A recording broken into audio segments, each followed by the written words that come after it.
Hello friends, कैसे हैं आप सभी। आशा करता हूं कि आप सभी स्वस्थ होंगे। आज की इस वीडियो में हम पढ़ने वाले हैं बसा यानी कि जिसे हम फैट कहते हैं उसके बारे में, जो आपकी एग्जाम की दृष्टि से बहुत ही ज़्यादा इम्पोर्टेंट है। तो आप इस वीडियो को लास्ट तक जरूर देखिएगा। हमने पिछली वीडियो में कार्बोहाइड्रेट को कवर किया था। कार्बोहाइड्रेट में हमने उसके प्रकार और कार्बोहाइड्रेट क्या होते हैं इसके बारे में बताया था। आपने अभी तक वो वीडियो नहीं देखी है तो पहले आप उस वीडियो को जाकर देख लीजिए। उसमें मैंने एक चीज़ और बताई थी कि जो पोषक तत्व होते हैं वो क्या होते हैं। तो पोषक तत्वों में कार्बोहाइड्रेट, वसा, प्रोटीन, विटामिन, ये सभी के मैंने एग्जाम्पल भी दिए थे। तो आज हमारा दूसरा एग्जाम्पल जो कि वसा था, तो उसी के बारे में हम आपको बताएंगे। तो वीडियो अच्छी लगी हो तो आप वीडियो को लाइक करना, और अगर आप चैनल पर नए हैं तो चैनल को सब्सक्राइब जरूर कीजिएगा। तो चलिए देरी ना करते हुए वीडियो को शुरू करते हैं। वसा अर्थात चिकनाई शरीर को क्रियाशील बनाए रखने में सहयोग करती है। वसा शरीर के लिए उपयोगी है, किंतु उसकी अधिकता हानिकारक भी हो सकती है। यानी कि जो मनुष्य का शरीर होता है उसके लिए वसा बेहद ही आवश्यक होती है, यानी कि उपयोगी होती है, लेकिन इसकी अधिकता उसके मानव के शरीर के लिए हानिकारक भी हो सकती है। इसीलिए वसा की अत्यधिक मात्रा सेहत के लिए फायदेमंद नहीं है। सामान्यतः हमारे शरीर में वसा जो होती है वो लिपिड के रूप में मिलती है। इसमें कार्बन, हाइड्रोजन एवं ऑक्सीजन विभिन्न मात्राओं में उपस्थित रहते हैं। जिस प्रकार आपने पढ़ा था ना, कार्बोहाइड्रेट में कार्बन, हाइड्रोजन और ऑक्सीजन के जो तत्व होते हैं वो 1:2:1 के अनुपात में मिले रहते हैं, लेकिन जो वसा होता है इसमें कोई भी रेशियो नहीं है ऐसा। जिस प्रकार कार्बोहाइड्रेट में 1:2:1 के अनुपात में मिला रहता था, इस प्रकार तो वसा सामान्यतः 20 डिग्री सेल्सियस के ताप पर ठोस अवस्था में होते हैं, परंतु यदि वे इस ताप पर द्रव अवस्था में हो तो उन्हें तेल कहते हैं। सामान्यतः एक वयस्क व्यक्ति को 20 से 30% ऊर्जा वसा से प्राप्त होनी चाहिए। ये वह बहुत ही आवश्यक है कि अगर व्यक्ति को 20 से 30% ऊर्जा नहीं मिल रही है वसा से तो वह बेकार है। 1 ग्राम वसा से 9.3 किलो कैलोरी ऊर्जा उत्पन्न होती है। सभी पोषक तत्वों में सबसे ज़्यादा ऊर्जा किससे मिलती है? तो वसा से ही मिलती है। आपने कार्बोहाइड्रेट में पढ़ा होगा कि 1 ग्राम कार्बोहाइड्रेट से 4.2 किलो कैलोरी हमको ऊर्जा मिलती है, लेकिन वसा से हमें 9.3 किलो कैलोरी ऊर्जा मिलती है। इसके बाद हम वसा के स्रोत के बारे में जान लेते हैं। तो वसा के स्रोत कौन कौन से हैं? मक्खन है, घी है, दूध है, पनीर है, अंडे की जर्दी है, मांस है, तेल है आदि। ये सभी क्या है? वसा के स्रोत हैं, यानी कि इन चीज़ों से हमको वसा प्राप्त होता है। इसके बाद हम देखते हैं वसा के प्रकार। वसा कितने प्रकार का होता है? तो पहला है संतृप्त वसा, जिसको सैचुरेटेड फैट भी कहते हैं। दूसरा है असंतृप्त वसा, जिसको अनसैचुरेटेड फैट कहते हैं। और तीसरा है ट्रांस फैट। ये तीनों वसा के ही प्रकार हैं। अब हम तीनों के बारे में एक एक करके पढ़ लेते हैं डीपली। पहला है संतृप्त वसा यानी कि सैचुरेटेड फैट। संतृप्त वसा रक्त में कोलेस्ट्रॉल के स्तर को बढ़ाती है। इस प्रकार की वसा का सेवन कम मात्रा में किया जाना चाहिए। जैसे मक्खन है, पनीर है, मांस है, घी है, डालडा है आदि। इन चीज़ों का सेवन मनुष्य को कम से कम करना चाहिए, क्योंकि अधिक सेवन करने से कोलेस्ट्रॉल की मात्रा बढ़ा देती है क्या? संतृप्त वसा। कोलेस्ट्रॉल आप माने जानते ही होंगे, रक्त धमनियों में रक्त का जमना, इसके कारण कोलेस्ट्रॉल बढ़ जाता है, और कोलेस्ट्रॉल के कारण मनुष्य को हार्ट अटैक होने की संभावना बढ़ जाती है। तो इसीलिए मनुष्य के शरीर में संतृप्त वसा का सेवन बहुत ही कम मात्रा में किया जाना चाहिए। संतृप्त वसा में मक्खन, पनीर, मांस, घी, डालडा ये चारों चीज़ें आती हैं। इन चीज़ों का सेवन हमें नहीं करना चाहिए संतृप्त वसा के अंतर्गत। सेकंड हम देख लेते हैं असंतृप्त वसा।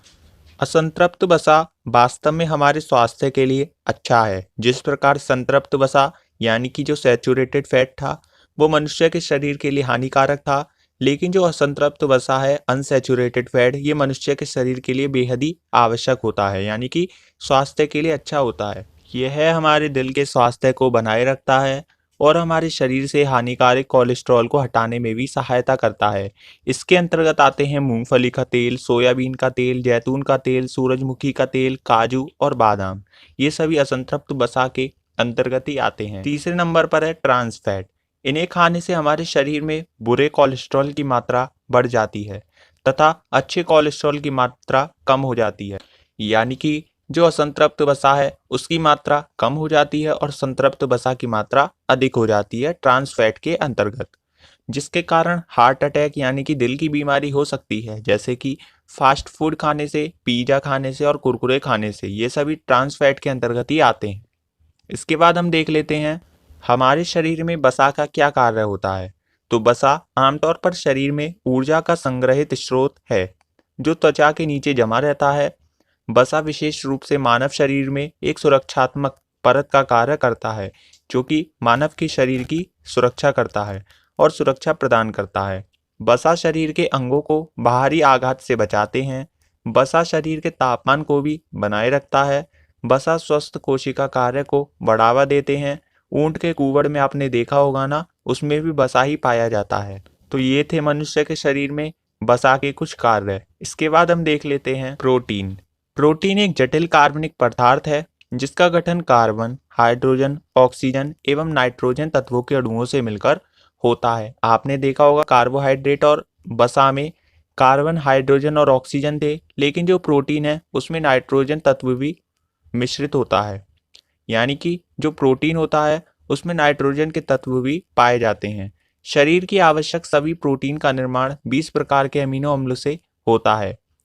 शरीर को आवश्यक सभी प्रोटीन का निर्माण 20 प्रकार के अमीनो अम्ल से होता है। यानी कि जो शरीर होता है उसके लिए प्रोटीन के 20 प्रकार के अमीनो अम्ल बेहद ही आवश्यक होते हैं।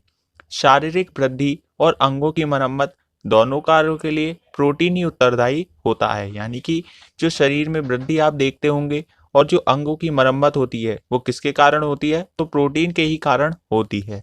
मनुष्य के शरीर में 20 प्रकार के प्रोटीन की आवश्यकता होती है। एक तो आवश्यक अमीनो अम्ल, एक तो भोजन के द्वारा और दूसरा शरीर में स्वयं जो निर्मित हो जाते हैं वो। तो जो भोजन के द्वारा होते हैं वो आवश्यक अमीनो अम्ल की संख्या कितनी है, 10 है। और जो शरीर में स्वयं निर्मित हो जाते हैं उनकी भी, जो कि अनावश्यक होते हैं, उनकी भी संख्या कितनी है, 10 है। इसके बाद हम देख लेते हैं कि एमिनो अम्ल जिस बंध के द्वारा जुड़कर प्रोटीन का निर्माण करते हैं उस बंध को किस नाम से जानते हैं, तो पेप्टाइड बंध के नाम से जानते हैं। मानव शरीर का लगभग 15 से 17% भाग प्रोटीन का ही बना होता है। प्रोटीन प्रति ग्राम 4.2 किलो कैलोरी ऊर्जा प्रदान करता है। जिस प्रकार आपने देखा था कि कार्बोहाइड्रेट हमको कितने ग्राम ऊर्जा प्रदान करता था, तो 4.2 ग्राम ऊर्जा प्राप्त करता था कार्बोहाइड्रेट, और उसी प्रकार जो वसा था वो 9.2 प्रति ग्राम देता था ऊर्जा। लेकिन जो प्रोटीन है वो भी कार्बोहाइड्रेट की तरह ही 4.2 किलो कैलोरी ऊर्जा प्रदान करता है 1 ग्राम खाने से। तो प्रोटीन के स्रोत के बारे में जान लेते हैं कि प्रोटीन हमें किन किन चीज़ों से प्राप्त होता है। तो दूध, पनीर, दालें, मांस, मछली, अंडा आदि, इन सभी चीज़ों से हमको प्रोटीन मिलता है। प्रोटीन के कार्य क्या क्या हैं? तो प्रोटीन शरीर के निर्माणकारी पदार्थ होते हैं जो कि शरीर का निर्माण करते हैं। यह कोशिकाओं तथा ऊतकों का निर्माण, मरम्मत व विकास करते हैं। यह शारीरिक वृद्धि के लिए भी उत्तरदायी होते हैं। क्या? प्रोटीन। यह टूटे फूटे अंगों की मरम्मत भी करते हैं। प्राकृतिक रूप से सोयाबीन में सबसे प्रचुर मात्रा में प्रोटीन पाया जाता है। अब हम देख लेते हैं प्रोटीन प्राप्ति के स्रोत कौन कौन से हैं, यानी कि जो प्रोटीन होता है वो कहाँ कहाँ पर पाया जाता है। तो मैंने आपको बताया था कि जो प्रोटीन है वो एक तो शरीर में पाया जाता है और एक भोजन से भी हमको प्राप्त होता है। तो देखिए, पहले हम शरीर के बारे में देख लेते हैं कि शरीर में कहाँ कहाँ पर प्रोटीन पाया जाता है। तो रक्त में हीमोग्लोबिन, फाइब्रिनोजेन, प्रोथ्रोम्बिन, यहाँ पर रक्त में पाया जाता है प्रोटीन। हड्डियों में कोलेजन में सबसे ज़्यादा पाया जाता है। यानी कि जो कोलेजन है मानव शरीर में सबसे प्रचुर मात्रा में पाया जाने वाला प्रोटीन यही है प्रोटीन, जिसमें कोलेजन में, हड्डियों में कोलेजन में सबसे ज़्यादा प्रचुर मात्रा में क्या पाया जाता है, प्रोटीन पाया जाता है। तो कोलेजन जो कि हड्डी में पाया जाता है। नेक्स्ट है मांसपेशी। तो मांसपेशी में एक्टिन और मायोसिन। यहाँ पर मैंने केवल वही इंपॉर्टेंट उदाहरण दिए हैं जो कि कई बार एग्जाम में पूछे गए हैं। यहाँ पर जितने भी एग्जाम्पल दिए हैं वो हर किसी न किसी एग्जाम में पूछे गए हैं, इसीलिए मैंने यहाँ पर एक्टिन और मायोसिन को भी रखा हुआ है, जो कि मांसपेशी में सबसे अधिक प्रोटीन पाया जाता है। इसके बाद हम देख लेते हैं कि जो भोजन है उसमें कहाँ कहाँ पर प्रोटीन पाया जाता है। तो देखिए, गेहूं में ग्लूटेन प्रोटीन पाया जाता है, गाजर में कैरोटीन प्रोटीन पाया जाता है, अंडे में जो सफ़ेद भाग होता है उसमें एल्ब्यूमिन प्रोटीन पाया जाता है, और जो पीला भाग होता है उसमें बिटेलिन प्रोटीन पाया जाता है। ये एग्जाम में पूछा भी गया है कि अंडे में कौन सा प्रोटीन पाया जाता है। तो सफ़ेद भाग में एल्ब्यूमिन और पीले भाग में बिटेलिन प्रोटीन पाया जाता है। इसके बाद है दूध। दूध में कौन सा प्रोटीन है? तो केसीन दूध में पाया जाता है।